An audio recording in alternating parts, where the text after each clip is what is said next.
শ্রীকৃষ্ণ বলেন, অন্ধকার যতই গভীর হোক না কেন, একটা প্রদীপ সেটাকে মিটিয়ে ফেলে। ঠিক সেভাবে জীবন যখন বিপদে ভরে যায় তখন শুধু একটা প্রদীপ জ্বালাতে হয়, সেটা হলো আমার উপর ভরসা করা। কারণ যে নিজের জীবন আমার নামে সঁপে দিয়েছে তার রাস্তা কখনো অন্ধকারময় হতে পারে না। মানুষ যখন দুঃখ, হতাশা, অসফলতার মধ্যে দিয়ে যায় তখন সে এটাই ভাবে যে তার জীবনে সব রাস্তা বন্ধ হয়ে গেছে। কিন্তু এটাই সেই সময় যখন মানুষের ভরসার পরীক্ষা হয়।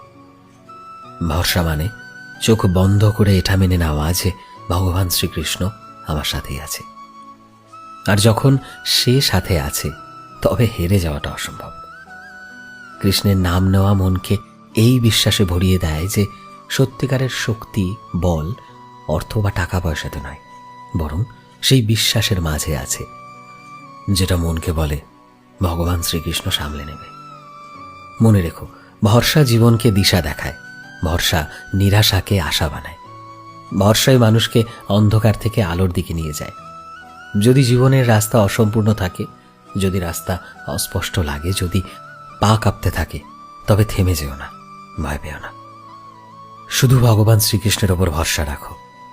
কারণ ভগবান শ্রীকৃষ্ণ বলেন যে আমাকে নিজের রাস্তা বানিয়ে নেয় তার জীবনের প্রতিটা অন্ধকারই আলো হয়ে যায়। এজন্য মনে রেখো, আসল আলো বাইরে নয়, বরং আমাদের ভেতরে থাকে, আর সেটার নামই হলো ভরসা।